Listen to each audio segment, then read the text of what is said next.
Bonjour à tous. Je vais maintenant vous présenter une étude que nous avons menée au niveau du CHU de Toulouse concernant le cross-linking topo-guidé et ses résultats cliniques à 5 ans. Nous n'avons pas de conflit d'intérêt particulier. Quand on parle de cross-linking topo-guidé, on parle avant tout de personnalisation du traitement par cross-linking. Là où le traitement standard va traiter de manière indifférenciée l'intégralité de la cornée, le traitement par cross-linking topo-guidé entend se focaliser réellement sur la zone de fragilité cornéenne. En traitant une portion réduite de cornée, on diminue par là même le risque d'effets indésirables et on favorise une récupération plus rapide pour nos patients.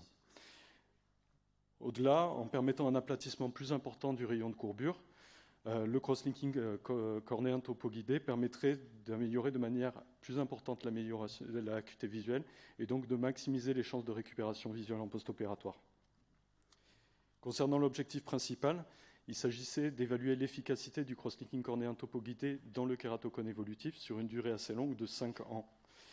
Pour cela, nous avons choisi comme critère de jugement principal le Kmax, donc la kératométrie maximale. Il s'agissait là d'une étude rétrospective, non randomisée, incluant 29 yeux ayant été traités par ce protocole de cross-linking.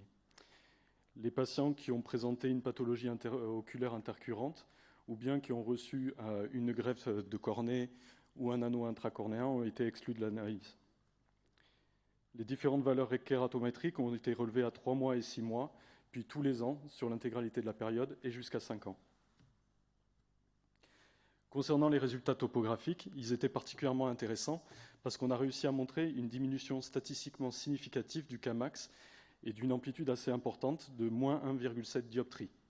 Au-delà, on a pu s'apercevoir que passé la petite période de fluctuation kératométrique habituelle dans les premiers mois post-opératoires autour des 3e et 6e mois, on s'est aperçu qu'il y avait une progressivité de cette diminution des valeurs du Kmax sur toute la période et avec des résultats statistiquement significatifs à partir de la 2e année.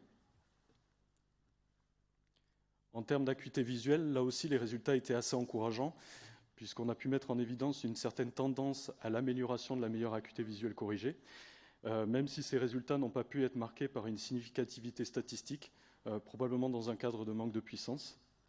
Mais quand même, tout de même, 60% de nos patients avaient pu au moins s'améliorer d'une ligne d'acuité visuelle sur l'échelle de Monnoyer sur la période, ce qui était quand même assez encourageant. Et pour certains patients, cette amélioration d'acuité visuelle pouvait aller jusqu'à 3, 4, voire 5 lignes d'acuité visuelle.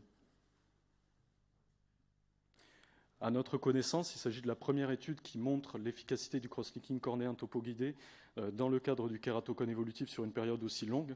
En effet, la majeure partie des études se focalisant sur des périodes plus courtes, allant de 6 mois à 1 an. Ces résultats ils sont extrêmement encourageants, puisqu'on arrive à montrer quand même une diminution statistiquement significative et d'amplitude importante du Kmax.